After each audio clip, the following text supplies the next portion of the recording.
Thanks for tuning in to the Football Talk Squadron. Going to have a first this time. Got all the boys on. Got Maul and Pops joining us live. So breaking down the Super Bowl. It's going to be an interesting episode, getting all the opinions. We'll also give a way too early Super Bowl prediction thanks to Maul. He brought that up. ESPN does it every year, and it seems to be trash. So I figure we join the party. But before we get into that, we'll go past and present first. How we're going to do this is we'll get both of the. I'll give the scenario to these guys, and then I'll let them say either they know it or they don't. If one of them knows it, the other can speak, and the other will have the rebuttal. But we'll go from there. Past and present. Maul, I know you're going first for talking about the Super Bowl, so I'll give you the honors of past or present.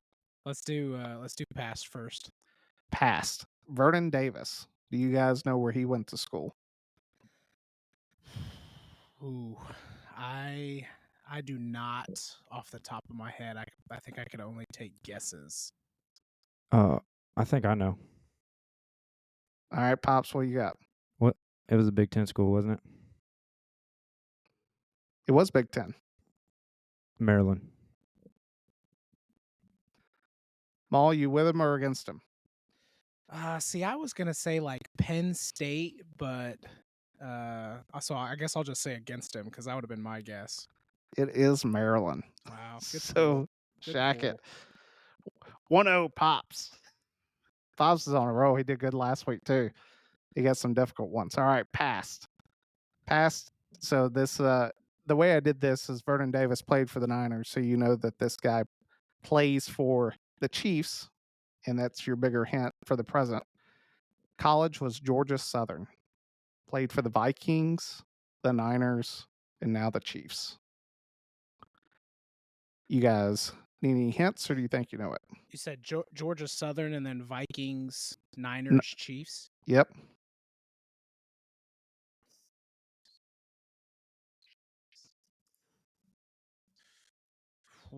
Need any hints?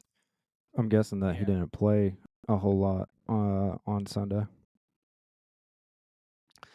I think I can give a bigger hint to that. He did play, but you know the name. It's not a huge name, but when I say it, you'll know exactly who I'm talking about. Was it Dalvin Cooks? If you think about the teams that he played for, that's a pretty good indication. Do you want offense or defense? Well, he was Dalvin Cook's backup in Minnesota, wasn't he? You got a guess? McKinnon. Maul? It's a better guess than I was going to come up with. I was thinking like some linebacker or something, but I can't come up with anything. Yeah, out of Georgia Southern, it was Jerick McKinnon. Good backup with Dalvin there for a while, and he was actually made active and played for the first time. I think the whole postseason he was inactive, but got on the field. He never made any plays. He did last year. Did he ever actually play with the Vikings or the Niners, or did he always get hurt in preseason and never actually make it to the actual season? With the Niners, he for sure got hurt all the time in the preseason, it felt like. I know that he had like one, like, I don't want to say a good year, but he like showed signs with the Vikings, but they were too set on Dalvin at the time. Yeah. And he got picked up by the Niners, and I think the Niners paid him pretty well, but just never came anything out of it. It was like 2 straight years with the Niners. I feel like I never saw him play a snap. It was 2 straight years from 2018 to 2020. Yeah, he got hurt, and then like they were like, "Oh, what a bad break," and then he came back, and they're like, "Yeah, but this is the sound like the Cowboys. This is the year," and then he got hurt again. But you know, him and Kadarius Toney both have 2 Super Bowl rings now, and that infuriates me on Tony's part. Even though he played well last year. Put him in the hall. Oh my gosh. He got more Super Bowls than Aaron Rodgers. Yeah, that was going to be my player prediction. I was going to say went to the University of Florida and did absolutely nothing this Super Bowl, but still got a ring. That just, I mean, he did play well last year, but this year, it's literally, I think it saved him the game. It saved him the playoffs, just not him being a liability on the field. Oh, I agree. But, Super Bowl episode, I'll give the floor to Maul first. We drew straws early, just sort of give our initial thoughts, and then we'll just sort of pile on as we go through. What was your big takeaways from the Chiefs Niners game? So, I mean, we kind of talked about this and like leading up to it, or really this was like the after the AFC Championship, NFC Championship, how you just don't bet against Patrick Mahomes, and we kind of talked about a little bit of like, what would solidify Mahomes as like the GOAT, what would it take? And, I'm not saying that he's the GOAT. I'm not saying that yet. But it's these kinds of things though that like you get talking about it, and that just kind of like the legend builds on itself, right? Like when you start talking about like, dude, I don't care what his team looks like, I don't care, you know, how they've played so far this year. Like there's something about dudes like that. Tom Brady was one of them for sure. And now Mahomes, it's just like it doesn't matter, dude. When he's in the playoffs, it's just a different beast. So honestly, like y'all remember the 2018 AFC Championship game, Yeah. the Jags versus the Patriots. Mm-hmm. Remember how stacked that Jags defense was? I mean, like they had Blake Bortles as the quarterback, right? So like they weren't really like an offensive superpower, but their defense was so good that like the Jags came out of nowhere and were just dominant that year. So the 2018, that's what it felt like. It felt like I was watching the 2018 AFC Championship again, where like it didn't matter how much the Jags were up by, or it didn't matter how much the Niners got up by. Like nobody watching that game at any point was really like, the Chiefs are out of this. You know what I mean? Like at any given point, everybody's like, yeah, the Chiefs are going to still win this somehow. I remember watching that 2018 AFC Championship game, and like it was about the same. I think they got up by like 2 scores, or maybe like two touchdowns and a field goal or something like that. And it was like the fourth quarter, and it was like, man, this is looking kind of bleak. But the only people that legit thought they were going to win that game was the Jags. Like everybody else knew, like somehow Tom Brady's going to come back and win this game, and sure enough, he did. And like that's what it felt like watching it. So I picked the Niners in our pick 'em more or less just because I knew Dutch. I knew you were going to pick the Chiefs, and I knew I was up by one game, so I wanted to just give you a chance. So I kind of took the opposite there. But I mean, I wasn't surprised. It was a great game. I'll say that. Like I'm glad it was such a good game. But that was kind of my big takeaways from that. Yeah, I mean, it's funny that you bring up I remember Leonard Fournette was having a really good game, and like you talked about with Miles Jack and those guys were going off. The interesting thing, and I know me and Pops sort of mentioned it, is in the lead up to this was Purdy just sort of, we viewed him as a liability. What was your guys' take on Purdy and how he played? I know that who the guy is on the other side of the field, which is, I know he's not the GOAT, but he is the best quarterback in the league, in my opinion. I don't think either one of you guys are probably going to argue with that right now. No. But in terms of Purdy, where did you guys see him going? Yeah, I think for me, the really big thing is I dislike all the game manager talk. I really think that he is a step above of who we'd call a game manager. Like you look back at the Super Bowl they had with Jimmy G, I would 100% call that a game manager. But looking at Purdy's stats, yes, they aren't fantastic, but he took care of the ball. He did not turn the ball over, which that's what's made him such a phenomenal option. And especially like from a money standpoint, it's fantastic, with how much they're paying this guy, and he's executing how he needs to. We didn't see him have success with his legs like he did against the Lions when it was necessary. But I think he was still able to produce. I mean, he put up 250 yards. He could have completed a couple more passes. He was 23 for 38. But I think overall, man, it was hard to get down. He did miss a couple easy throws. One that I think of, he got hit while he was throwing it, but he had Debo in the end zone and he just overthrew him. But, there were a couple of throws that he probably could have made. But as a player, I think Brock Purdy is their quarterback, and they can't find a better option right now. Yeah, I'm with Pops, man. I he's is there room for improvement? Sure, but I mean, give the guy a break. Like the story has been enough as far as like where he came from, Mr. Irrelevant. Everybody doubted him and all this stuff, and like he's not playing at any of those levels, right? Like he is playing in probably like a top 10 in the league type of play, right? Like, does that mean he's great? No, but like he's good. He's stepped Mhm. up and he's playing fine. And like I know Pop City, he missed a couple throws, but I mean, gosh, who doesn't miss throws? Like, Patrick Mahomes misses throws, right? He had an interception in the third quarter, which Ugly. yeah, right. I mean, like it happens, you know what I mean? It's a game of football. And like my biggest thing for the game was I thought Spags did an amazing job at calling the Mhm. defense, which that was the kind of the wild card for the Chiefs of like how they did so well in the playoffs was Spags' defensive calling. But part of the reason why I think if Purdy looked pedestrian at all, I think it was due to Shanahan's play calling. Like the Niners just straight got out coached. I mean, the team on the field was clearly good and talented and had the ability to beat the Chiefs. They were, but they got out coached on both sides of the ball. And I mean, and we talked about it during the game. I mean, there were times where it was like, all right, Spags is bringing the house. They might not have shown it like pre-snap, but that's what a good defense does. And then sure enough, the ball gets snapped and they bring the house. And were there any hot routes or anything on at the time? No. Like, did you see anybody turning around immediately for Purdy to hit when they're bringing the house? No. So you knew, were they running screens with McCaffrey? I mean, like they weren't calling the play calls for the defense that they knew that I feel like everybody should have known was coming. They weren't calling the appropriate play calls. So yeah, Purdy had a lot of dudes in his face and was like struggling to really get going, but I don't think that was due to his play. That was a lot of like scheme and just a better defensive coach on the other side of the ball.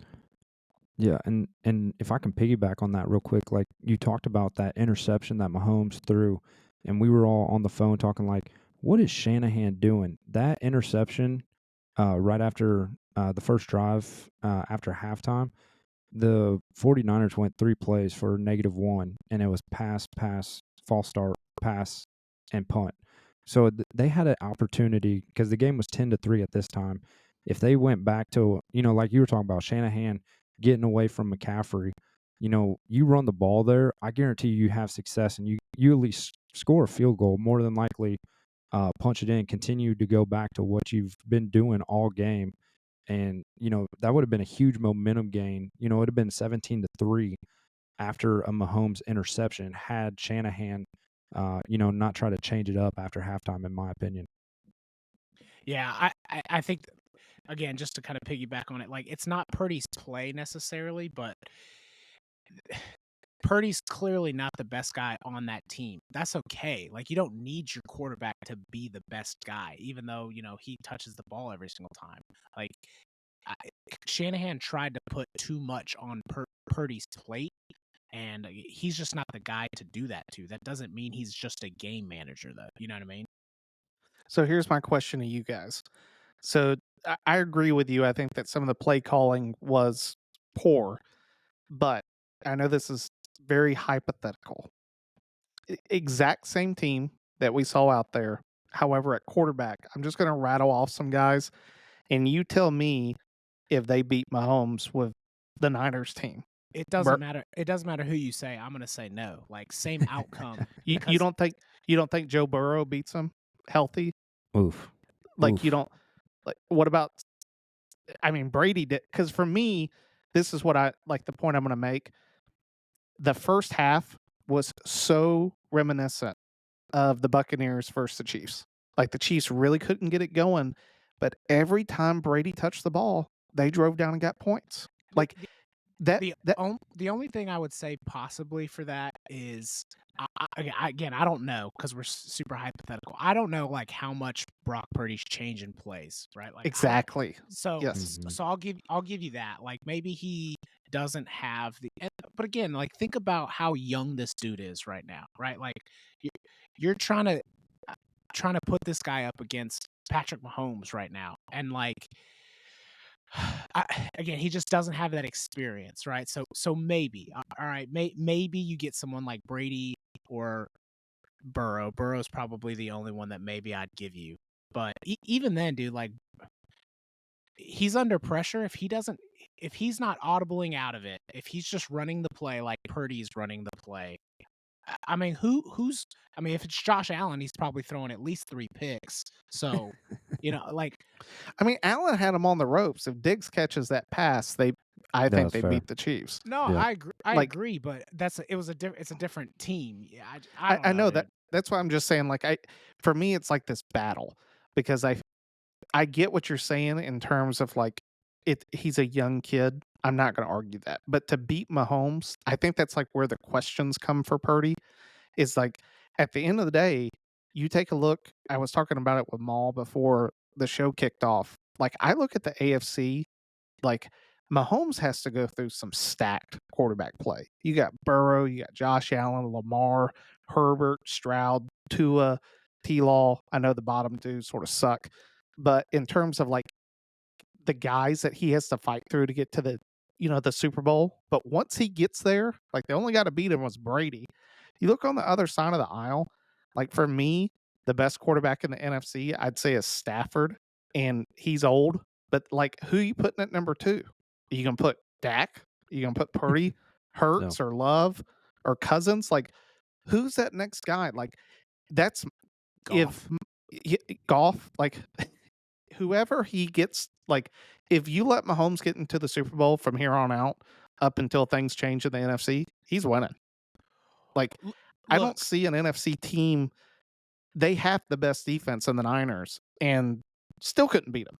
Like, look, if you're making me choose, like, if I got a fantasy team and I get to pick my quarterback, like, I'm not saying I'm picking Purdy over Allen or Burrow or Herbert. Lamar or any of those dudes. Yeah, like let's be clear about that. Like, I'm not saying that he's better than any of those dudes. I'm just saying, like, the way the game played out and the way that the Niners got straight out coached, like, Purdy was not the liability for why the Niners lost that game. You know what I mean? Like, for sure. I mean, I look back at that game, how uncharacteristic it is on the first drive. I mean, San Francisco's driving it right down their throat. McCaffrey fumbles. And you're just like, goodness sakes. Mhm. The key, I thought the whole game shifted.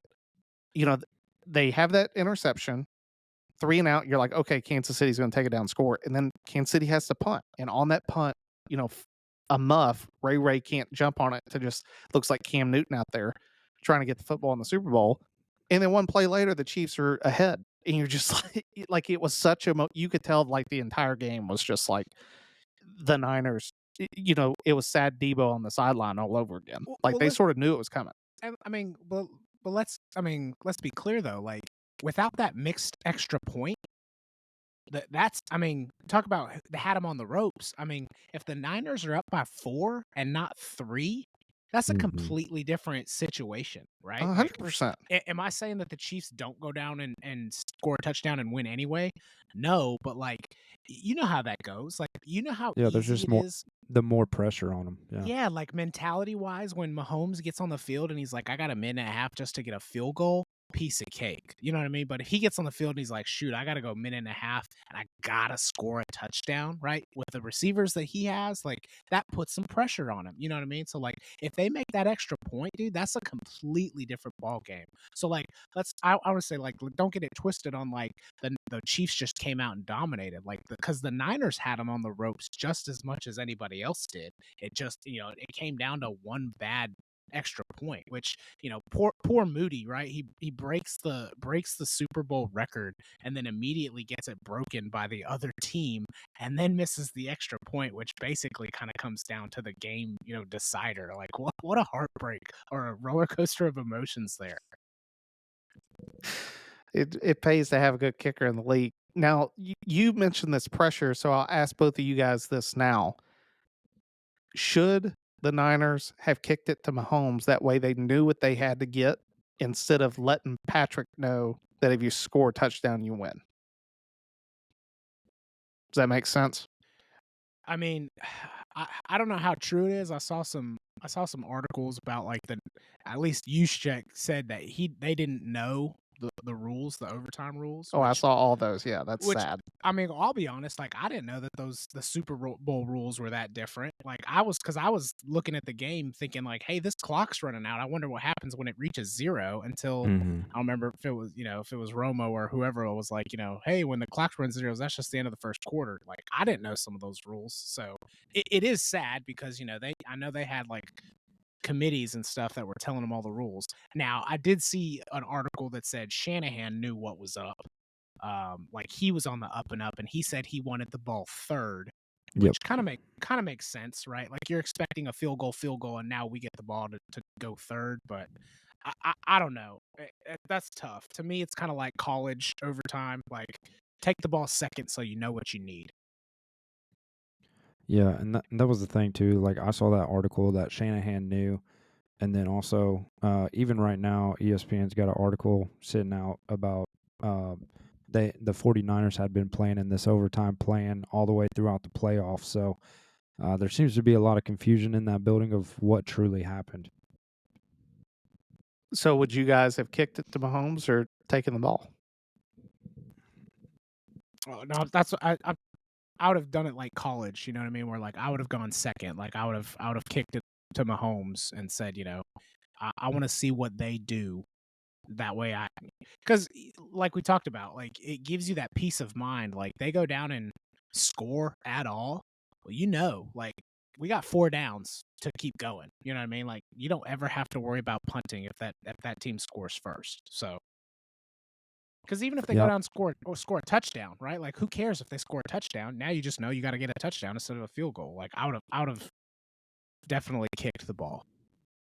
Yeah, I'm kind of in the same boat. I feel like there'd be a lot more pressure to try to get 7 on that first initial drive versus the field goal. Which, I mean, talking about getting 7, I mean, the Niners were driving. And Mm-hmm. I'll give it to the refs. Like, they called a pretty clean game. Like, they were letting some stuff go. All but the it was holds. pretty.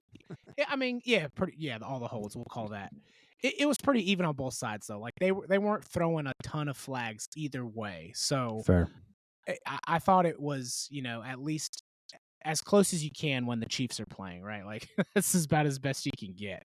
But man, that hold on that overtime drive was just devastating. Devastating.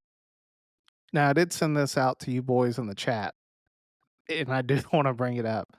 In the 3 Chiefs Super Bowl wins, they have yet to be called for offensive holding, which to me is I think Maul, you said it. That should be statistically impossible. Yeah, that's like borderline statistically impossible. Which I mean that hold on second down, I felt bad because it's like, they go to their backup, Mitchell. McCaffrey's gassed. I mean, he's literally put the team on his back for that overtime drive after the Chiefs penalty. And then the very first play he comes out, hold. Which also I sit back and it's also due to the fact it was a backup tight end, Kittle, who said that he was going to get revenge by coming and playing this game, finished with 4 yards total, and his backup gets the holding call. It was just like all the things that you were looking for the Niners to execute in that one moment, it just completely fell apart on one play, and then they had no answer, which it goes back to what you were talking about, Maul, with the play calling, which I know he said it in our little text message thread. It was surprising to me that I felt like everyone in the stadium knew Spag was going to blitz, and the only person that didn't was Kyle Shanahan. Yeah, it seemed like it was whether Purdy was surprised or not, it looked like he was surprised. Like every time he'd snap the ball and someone was at his face, it was like, oh snap, and he would like throw the ball, and it's like, dude, for a guy like Shanahan, like you have to be prepping your dude and like calling the right play to tell him like, hey, they're bringing pressure. This is your hot route. Like if you see someone creeping up, like call the audible, or just like, I mean, you throw it to where the guy comes from, right? And again, look at all of the receivers. Like when they snap the ball and there's a guy immediately in his face, nobody's turning around because they're still running routes down the field. Like that's not how you beat the blitz. Like that's why Purdy was having to throw the ball so quickly. Now I will go ahead. I'll give Purdy a break on that 3rd down and goal, in overtime. they straight up just did not block Chris Jones, Mhm. which you watch the right guard blocks down and Chris Jones just runs right at him. And even Chris Jones afterwards, like, yeah, clearly they didn't know what was going on because no one touched me. Like, that blows my mind. Like, that's their best player. He's Well, he's affected every Super Bowl. did you see And what the 49ers lineman sent out while he was hungover? no, Yeah, so he basically called out. I think the player who didn't block Chris Jones is Buford, and the Mongo I think was the nickname for the guy who called him out. But he's like, he just straight up didn't block him, and apparently they got a little tension in the O line room right now. yeah, I'd understand that. Um, the other thing I'm looking through our little notes. It was such a heart. You hate seeing this, and I want to bring it up just because I felt like it's the 800th time this has happened this year with the Achilles monster. Mm. I mean, Drake. Yeah, Greenlaw. Yeah, dude. And did y'all see the stat on the They guy that came in they to? just attacked him. Attacked him. Yeah, he was He targeted gave up 9 times. everything. Yes, Patrick Mahomes had a perfect rating. It was 9 for 9, like 135 yards and a touchdown. Anytime he was covering that dude, Mhm. like, just what a freak injury. I felt awful for the guy because it's like you get all the way back to this game and then you're literally just like jogging on the field and your Achilles is just like done, Well, and which you- and you, everyone this year. Did you see the video of it snapping? Yeah, I mean, it's Ah, nasty. yeah, that's tough. and So you on think the opposite side of the ball, though, talk about how they didn't block Chris Jones. Like again, the guy that's you should know, like, hey, he's coming. Like if anybody double team that guy, but like on the other side of the ball, when you've got this like high, we'll call it high profile because I won't say high talent, high profile defensive line with like Armstead, Bosa, and Young. I mean, like they made some good run stops, but I mean, zero pressure on Mahomes. I mean, like, I know it's hard to bring him down, but gosh, like when you have that stack of a defensive line, you got to get some sacks and like affect the game. I feel like they were just again non-existent. yeah, and For sure. And go they were ahead, having Pops. they were having tough times. I mean, they were breaking it down how Mahomes was purposely rolling out, right at Bosa, and Bosa is just break and contain. Fundamental football, just breaking down and getting fooled every time. I mean, you look at the time, twice they ran the read option right at Bosa, and Bosa cracked down on the run, and Mahomes breaks off for a big run. What was surprising to me is the lack of depth for San Francisco because I want to say his name was like Panay for the Chiefs, big defensive tackle. I've been watching some highlights. Like that dude straight up like stonewalled Trent Williams multiple times. Like as good as Trent Williams has been this year, like they couldn't run behind him. Like the Chiefs found, and it seems to be like the narrative with the Chiefs, which it's good for them, is once they get into the playoffs, like it's a completely different team. And you talked about it, Maul. Like they keep going and just they show up. The fact that we forget that they just went back to back after getting rid of Tyreek Hill, it sort of blows my mind. Like, who would have thought that after they let him go, we're now sitting back going, "Oh, the Chiefs are going to go for a three-peat." It's insane to me that they keep doing it, but it helps when you have good coaching. Yeah, Like, and dude, this is my thing. Like, as long as Andy Reid and Patrick Mahomes are still there, dude. Like, think about how I won't say bad. Obviously, they just won the Super Bowl, but like, minus the playoffs, think about how bad the Chiefs were this year. Like, we're so Mm. used to them just being this like offensive monster, right? Like where their defense has always been like suspect at best, like good enough to like keep them, in the game where you just know Patrick Mahomes is just going to score more than the other team, right? Like that's like it since Patrick Mahomes entered the league, that's literally been what the Chiefs were, right? Defense is like okay, not really that good. Let up a lot of points and a lot of yards, but not enough that Patrick Mahomes couldn't overcome. That's literally how they've won all these games up to this point. And then they have this year, which you're just like, man, the Chiefs look bad. And like you kind of go back and look, like, did they really look that bad, or were they just a different team that we were so used to seeing? Offensively, they were clearly, took us a step back. But like all of a sudden you have this year where you're like, man, the Chiefs don't really look that good. And they still win the Super Bowl. Dude, I mean, like, if that doesn't strike fear into everybody in the NFL, like it should, because like you said, for them to have an off year and now they're back-to-back champs, I'll just be like, how do we win? Like, we just got to wait till this guy retires, I guess, and then we'll get our shot. Yeah, I think, looking at it from that standpoint, like you mentioned the offense regressed, but I would argue that their defense, progressed. Like they were able to take a new step this season. And I mean, even Mahomes said it. He's like, look, we've had our woes on offense this whole entire year, but that defense is what's kept us here. And the stat, I think this is a good time to plug this in. I was seeing today, they faced in the playoffs the number 2, 3, 4, and 6 offense in the playoffs. And those teams were averaging, I think, 24, maybe 25 points per game. And Spags got them down to 15.9 points per game against all 4 of those teams, which is just incredible to, testament to Spags. Yeah, and it helps that the Chiefs having these pieces, just like what Maul talked about, of Andy Reid being there. You have what many consider now be the greatest tight end in NFL history, and Kelsey, who's taken a pay cut. They're already talking about restructuring Mahomes' deal. That way they can keep some other guys.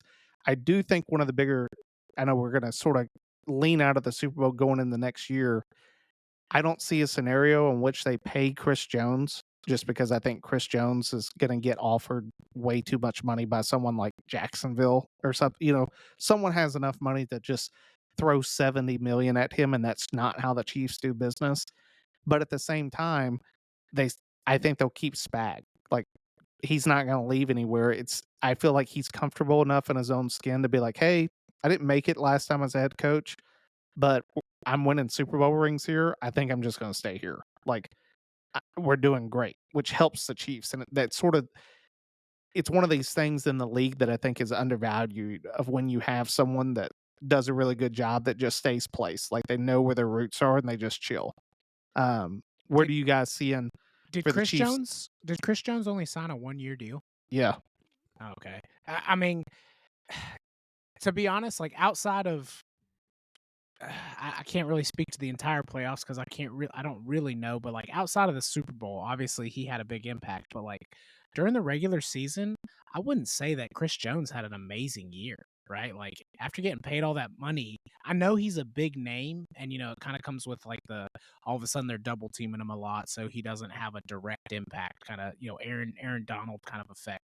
But he obviously had a big impact on the Super Bowl. But like, I didn't think he played amazing all season. He just really stepped up in the playoffs. So I mean, if he does leave, I think they could probably go replace him. Not easily, because it's hard to replace somebody that good, but from a cap standpoint, I mean, I don't know. What are you guys' thoughts? Yeah, I'm looking at it right now. Some of the guys that they're losing, they've got Chris Jones, Drew Tranquil, Tommy Townsend. I just like him because that guy's got a boot on him. But Willie Gay, L'Jarius Sneed, Deion Bush. Bush had a little bit of impact due to injuries.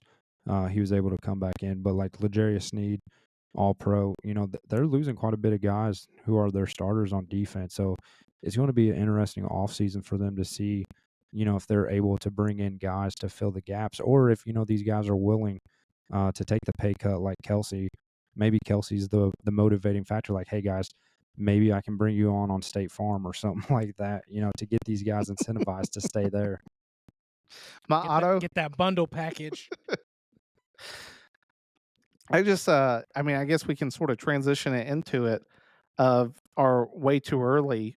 Where do you guys sort of see who's the biggest threats to the Chiefs next year in the AFC? Pops, you want to go first? Yeah, I don't want to say the Lions, but in the AFC. Oh, in the AFC, sorry. Oh, shoot, man. I tell you what.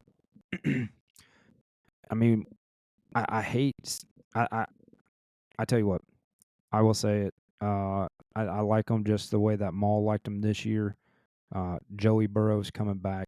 I think the Bengals is going to be the toughest team that they're going to have to face if, and this is a big if statement, they're able to get an offensive line this season.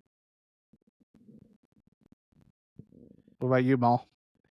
Honestly, I think, and again, it's a big if, but we'll just say everybody stays healthy and everything kind of plays out sort of like it played out this year. Dude, give me the Jets. Like, and I know it sounds funny, but like, think about how absolutely awful that offense was, right? I like just think about it, and like they had a shot, multiple times to like get themselves in playoff contention. Mm-hmm. I just that defense is so good, right? And like, how do you shut down someone like Patrick Mahomes? You have to have just an absolute phenomenal defense. And if I'm being honest, like that's the team, right? And again, and then if you get Rodgers with some weapons who can, then keep up with Mahomes because he's going to score. Like, dude, give me the Jets. Like, I think the Bills have had a good enough teams that they've proven that doesn't matter how good their teams are, they can't get it done. It's just they're not going to do it. I could buy the Bengals, right? Like they've got some holes to fill and some things to work on, but like they for whatever reason Mahomes struggles against them, so I could buy the Bengals, but like Lamar ain't going to do it. He's proven that. Tua's a fraud. Honestly, I think the Chiefs continue to dominate for probably 4 or 5 more years, and then Texans, right? Texans up and coming, right? That might be like the changing of the guard. I think that's like way, way, way too early, right? We're talking, multiple years down the road. But like, if we're talking just next year, dude, like, give me the Jets. I'm going Jets. I like the Jets pick. I mean, I pulled it up just because you talked about it, but we didn't get too in depth on it. The Chiefs played the Jets this year and won 23-20. And you got Zach Wilson over there, who I don't know if you guys caught that. I think I sent it out in the text thread of their GM being like, well, we really didn't have a backup quarterback this year at the Super Bowl. Did y'all see that? Oh my gosh. Yeah. Just savage. But Mahomes was 203 yards, 1 touchdown, 2 picks. That's what I'm saying. Like, look at the Jets' schedule, dude. They were in a lot of games that they weren't able to pull out, so their schedule looks bad. And because their offense was so bad with Zach Wilson, and then they brought in Trevor Siemian, I think at one point. Like, you just write off the Jets as like, oh, they're just a bad team. But dude, like, I think it was just such a testament to how good that defense was. And if they can just get any offensive firepower, which, I could be, just as high as Rodgers is right now in thinking that he's going to come back and actually do something and good after that Achilles tear. But if he can come out and beat Aaron Rodgers and still has that exact same defense on the other side, dude, look out. That's what I'm saying. I agree on that. I mean, I look at the AFC, I look at Josh Allen. I'm going to say, like, I love Josh Allen, but the Bills, like, I don't like Sean McDermott. After they got beat in overtime with the Chiefs a few years ago, they never fixed their defense. They're not going to fix their defense. I think when me and Pops are doing the AFC East, they're like second from dead last in the cap. They're a terrible position. Until Lamar can win a playoff game, he's not going to do it. CJ Stroud, I agree, too young. Tua, T-Law, trash. For me, it's 3 teams. It's Burrow, it's the Jets, and I know this is like where I feel Chargers? crazy. Yes. Like, dude, the Chargers have always not had a coach. They have struggled for so long with coaching. Harbaugh will get them right. Harbaugh took, what's his name? Kaepernick to a Super Bowl. Like, now Kaepernick was playing unreal during that time period. Harbaugh knows football. He will get them right. Is it going to be this year? No. I don't know, just because of a lot of turnover. It's hard to just walk in the door as an NFL head coach.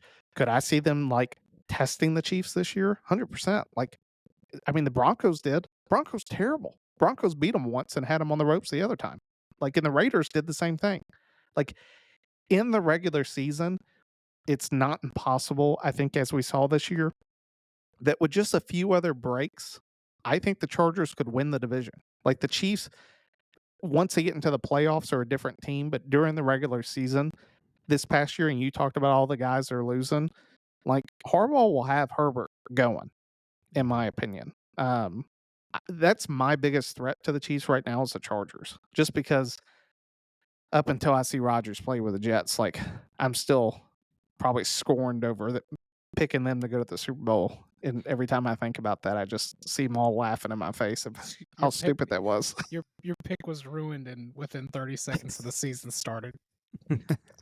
Dude, that's all I'm sitting here looking at the Jets schedule, and I'm like, I just look at that first, W against the Bills, realizing that Rodgers went out within the first 3 plays. But I mean, going back to the Jets, like, I sit back and they were the first team to beat the Eagles. Now the Eagles, as the season went on, got exposed as frauds, but up until that point, like, you sort of think about Zach Wilson and how terrible he was, for lack of a better words. Like, the defense won it for him, and like you said, it takes a defense to get after Mahomes. Like, it blows my mind for how creative Andy Reid is, how no one on the opposite side of the ball can be the spag that, the Chiefs have against Mahomes. No one's been able to figure it out yet.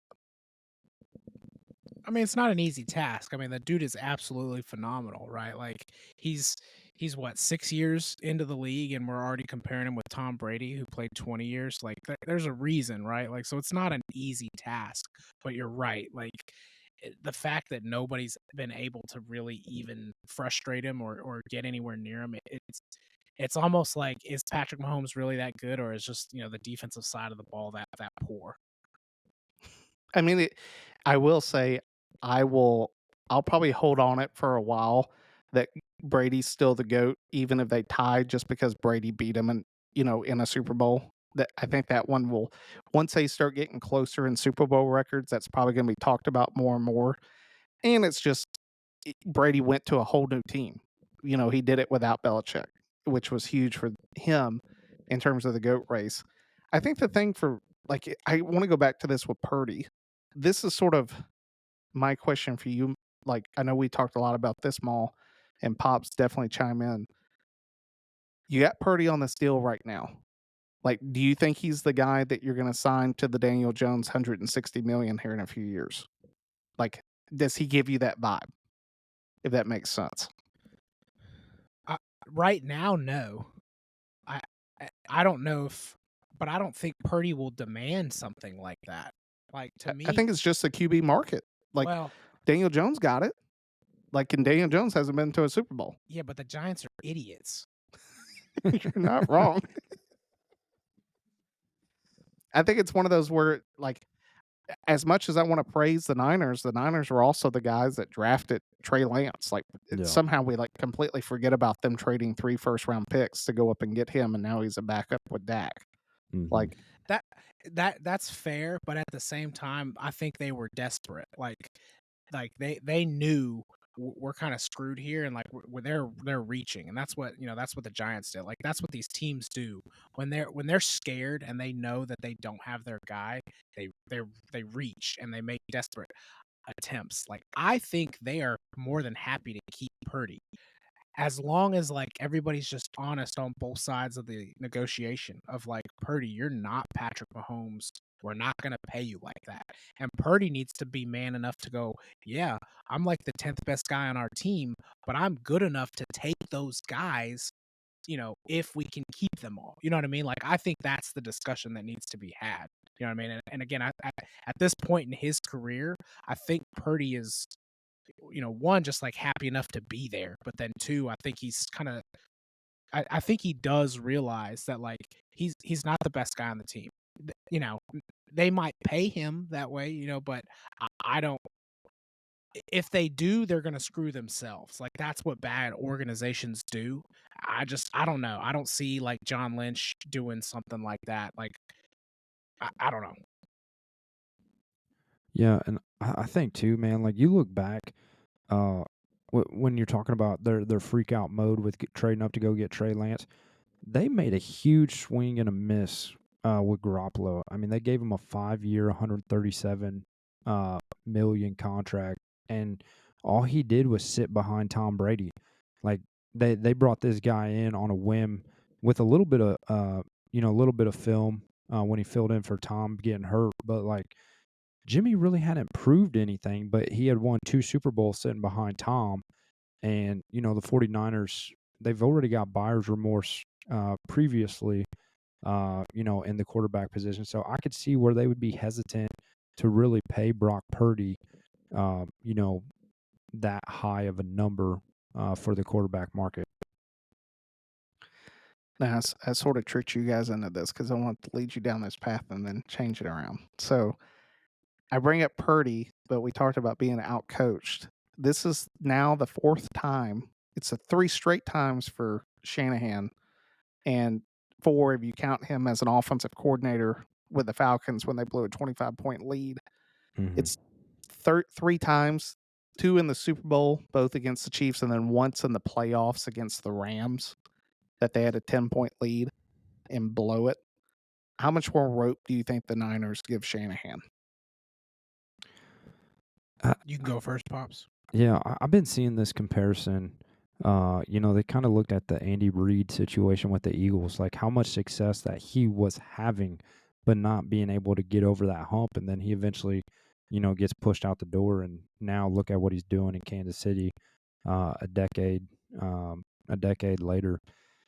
Man, it's tough to tell, but honestly, I think, John Lynch could be getting fed up, if they don't get over that hump.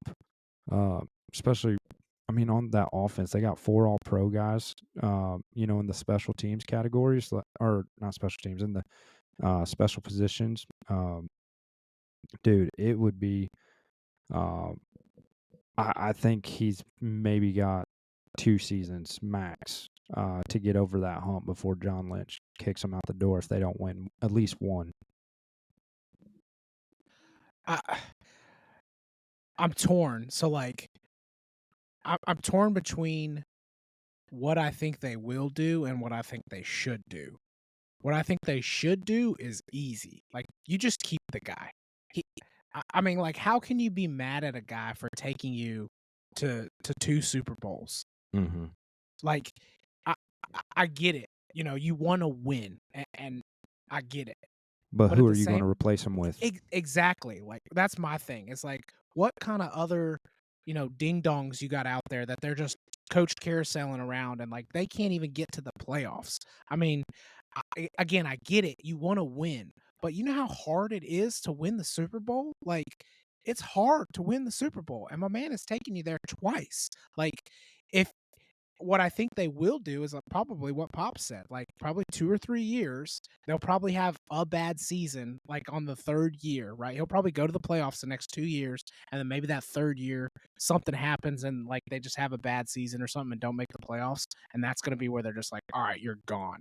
And in reality, he's a good coach. Like, there's not a lot of coaches out there that even fit into the good category, let alone the great category. And I'm not going to call him necessarily like great, but I mean, there's on one hand probably of coaches that I would be like really comfortable coaching my team, and Shanahan's probably one of them, right? So I don't know. I think they should keep him because he's clearly having success. Like, if there's a missing piece to them winning the Super Bowl, it's not your head coach. Like, you know what I mean? Like, that's not the puzzle piece that's missing. There is a puzzle piece missing, but it's not him. I Yeah. agree. I mean, I only bring it up just because I've seen it a lot in the papers. And the thing that I feel like, on one hand, they criticize him for blowing leads, which I get. But on the other hand, like, this is the only Mr. Irrelevant I've ever heard of that's done anything. That's what I'm saying. Like, Like, think about what he's doing right now, like with Brock Purdy, and again, like, how can you fault him for that? And listen, I don't. You can't take anything that the people that say in the papers or journalists say anymore because that one chick didn't know that the Lions played in a dome. So I mean that just goes to show you the level of journalism going on right now. I agree. I mean, the thing that it reminds me of is his dad. You know, with Elway. Elway was 0-3 in Super Bowls before they went and won 2 straight. And it was sort of the. I know that's a different. It's a player versus a coach, but it's one of those ones that if you know that you have the right guy, you stick with him. Because I sit back and look across the league. I'm with you, Maul, and I think Pops even said this. Like, you look across the league, and it's like, how many guys would I take and replace Shanahan with, dude? Maybe like 2 or 3, and one of them was the guy he just lost to Exactly. in the Super Bowl. Like, there's just not. And the other guy, maybe I would say, is Sean McVay, just because he's proven he can win. But outside of him, like, I just there's not really any other coach that I'd probably just be like, yeah, I'd take him over. Like, I think the Niners have their guy. I only bring it up just because I'm sick and tired of hearing people complain about it. You lose a Super, and I always feel like that's sort of like this rush, and that's why bad teams stay bad. Is every year they're like, well, why are we not winning like Patrick Mahomes? I just it was sort of shocking. It'd be a good episode to revisit that 2017 draft. Sorry, Pops. Um, of them taking, Trubisky, and you look at all the teams that pick right ahead of them. The Bengals, before Joe Burrow took John Ross, a wide receiver who ran the fastest 40 in history, but he was out of the league in like 3 years. Like, they could have had Mahomes. Like, just all the missteps that teams have in drafting, you just sort of sit back and it's the Chiefs make it happen, which they'll do it again this year. Like, I guarantee you at the end of the first round, someone will fall to them that shouldn't have fell to them, and they'll be sitting there happy as a jaybird to take them. Like, that's what's going to happen. I'm already going to call that with the Chiefs. But side note on that, I did see this story, Pops, not to make you feel bad, but I wanted to bring it up. So he's now their GM, guy by the name of Brett Veach. He went to Delaware, but he was their player, like one of their head scouts at the time. And when Mahomes was like a sophomore, was like stacking tapes on Andy Reid's desk, like, hey, we got to take this guy. Like, this dude's the best quarterback I've ever seen. Mm-hmm. Before his draft interview, I don't know if you know this, Pops, Matt Nagy, if you want to have a good Matt Nagy story, gave Mahomes all the answers to the draft. Yeah. Yeah, that Reid was going to ask him because they wanted him so bad. They just were like, we got to have this guy. So we just need him to have a good interview. And I sit back and I'm like, you know what? Maybe Matt Nagy's not that bad of a guy.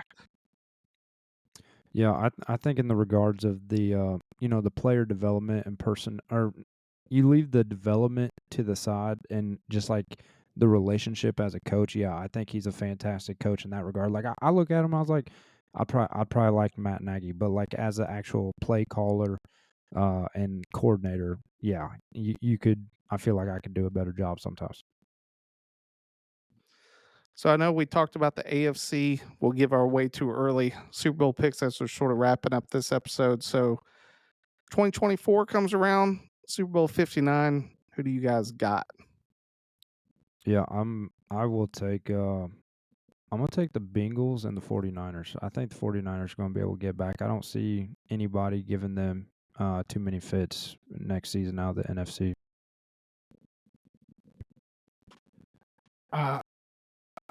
So I've got two teams in mind, and interestingly enough, they're both from the same division.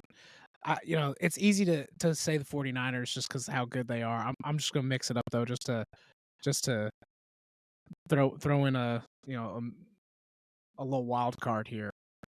I like the Lions just because again what they've shown this year, like they should have beat the Niners. I mean we've already talked about that, and I think that loss is going to not humble Dan Campbell, but like mature Dan Campbell enough, where he's still gonna go for it a lot, but I think he's gonna have some we'll call it PTSD of like he won't be as crazy as he was this year. One, because everybody's gonna be looking at him for it, but I think that he's just gonna mature as a head coach and keep that. Hopefully, they keep that fire. I know we talked about how difficult it was going to be for them to get back, just because everybody kind of knows their system now. But I do think they've got the talent, on at least the offensive side of the ball that they could get back. But the second team I'm going to say is the Packers, dude. Like what they showed in the playoffs was elite to me. I mean, like so shocking, so good on both sides of the ball, and like Jordan Love just proved everybody wrong. And I think if they could be the ones that overcome the Lions and take the North, I think they got a shot. So those are my wild cards there. And Who's that's your team from the AFC? Me, Yeah. the Jets. Oh, the Jet. Oh, so you're sticking with the Jets? Let's go. Oh, wow. Yeah, put it in paper. Write it down, dude. I'm writing it down. I'll put this in stone. I got my chisel out. Let's go put a $1 ticket in Vegas tomorrow, dude. Jets Packers. Yeah, Don't could you tip me with a imagine? good- Yeah, take A-Rod against Jordan Love against his old team. Oh my God, wouldn't that be something? Oh, Dude, put it in the script. I just wrote the script. You You can't know, write a soap opera better than that. yeah. Can you legally bet where you're at, Pops? We may send you some money after this. Yeah, no, I can't. Not down here in Texas. But no, I was gonna say, I was hesitant on the Lions only because, like you said, I hate to admit it, but the Packers have a good team. But let's not forget, my Bears are building. All right, you can throw shade my way, but look at the last season. Bears beat them once, had Lions on the rope the second game, and the Lions came back into the game. So I don't know. Lions got a tough road ahead of them, in my opinion. Are you saying the Bears are going to go to the Super Bowl? No, I wish playoffs. Okay, We're going to the playoffs. We'll get the I was wild about card. to just kick you out of the podcast. Yeah, Caleb I'll Williams is gonna come in and win a Super Bowl his first year. Good night. Oh my goodness! Hey, if that happens, I'll put on a dress like him. You hear it here first. We will have the pictures revealed next season if that happens. Oh my gosh, that would be amazing. For me, I wish I had gone before Maul. Now I had the Packers out of the NFC. Like I look at them and I'm in the same. They beat Chicago twice in pretty bad that first game that they played them. I like the progression that they have. I think that the Niners are going to lose a lot this year. I know Brandon Ayuk his brother was posting about him being gone. Like, I think that team's sort of a mess after losing 2 Super Bowls. It'll be interesting to see how it shakes out. And I think the Packers had them on the ropes. Like, if the Packers had played just a little bit better during the regular season, they're probably sitting there with home field advantage. And at the end of the day, the Packers don't have Aaron Rodgers to blow the game to the Niners. And on the other side, if I've learned anything this past year, it's don't pick against the Chiefs. So I've got the Chiefs Packers. Until someone proves to me that they can beat Mahomes, it's just I have a hard time picking against him, Kelsey, and Andy Reid sitting behind the helm. I know they're the early Super Bowl favorites, but out of that AFC, That's it's just because tough. your wife's a Swiftie. As she is, hey, you can be mad at me all you want. She's already asking for Sunday ticket next year. And I'm like, you watch these games. This is great. This is great for me. You know how much, I would just a little side note on that. Every single year, it has always been the same way, and it has not happened this year. And you know what? I will give some props to Taylor Swift because this is her doing this with my wife. I'd watch Thursday night, all day Saturday, and I'd say about halfway through that second game on Sunday, my wife would be like, "Are you going to get up and do anything? Like, you've done nothing." And I'd be like, "Well, there's still another game on this night," and she'd lose it. And she didn't even want to think about Monday Night Football. I have not heard a peep this whole year because she's invested in football. And you know what? If I have to watch a few, or not a few, but half the game of Taylor Swift being on TV, cool with me. If my wife's cool with me watching football, sign me up. I care less. That's my hot take. Touche. Looks like you guys need to do more layovers in Texas. I mean, every Saturday we got a crock pot running with queso just like we were there on Thursdays in the squadron when Goat was making it. Hey, I'd be down, but I can't have 6 kids climbing all over me. I got to watch the game in peace, dog. They take naps. They take naps. That's why Maul was on the road. He was able to, sit in hat tricks and watch the game and be at peace. So, It's the only way I can watch the game. yeah, I know exactly. So, anything else for you guys before we wrap it up? No, this was good, man. No, I'm glad we all were able to get on here. One last thing. What a cool story for Cole Hardman though, right? Like my man didn't even start. He was on the Chiefs for a couple years. Didn't even start this year on the Chiefs. Comes back and then catches the game winner. Like what a cool story, right? That was I awesome. I have not been able to verify to make sure the tweet was accurate. There was a Jets player in Super Bowl III that caught a touchdown pass. Miko Hardman is it's not happened since then that a guy has played on the Jets and then caught a Super Bowl pass since Super Bowl III. So Wow.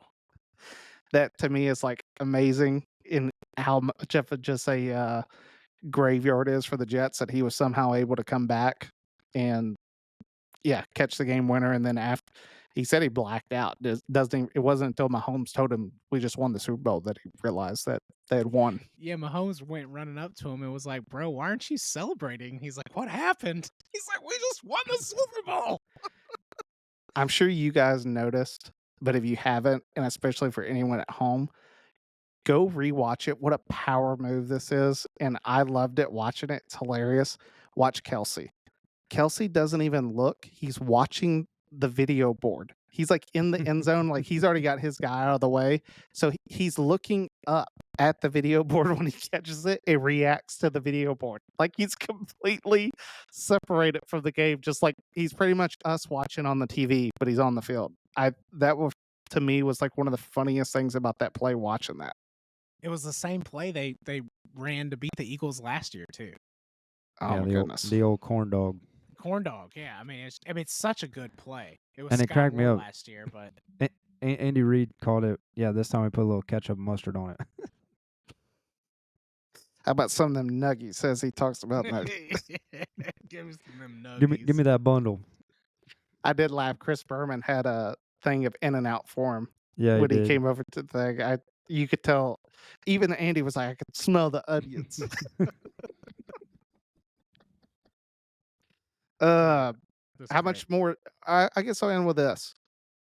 What does Andy have to do to pass Bill?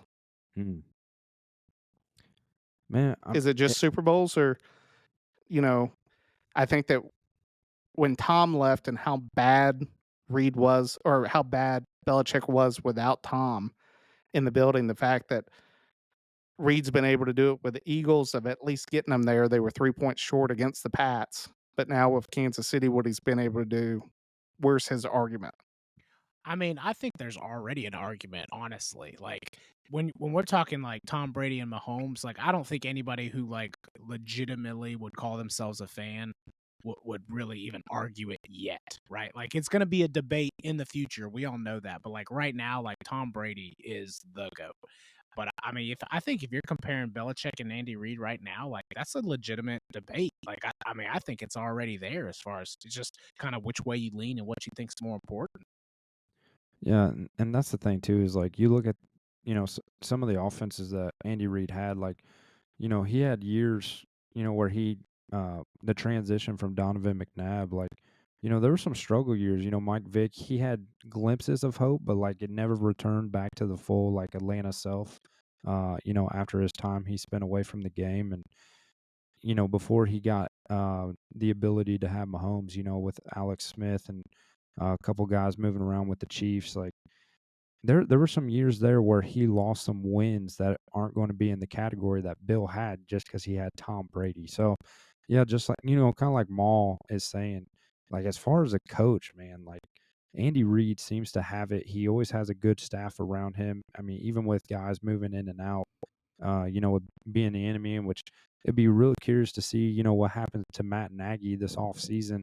because EB is a free agent right now. So do you bring him back? I mean, he was back with the team leading up to the Super Bowl. So Andy has the ability to get those guys around him and create them just the same way that Bill did.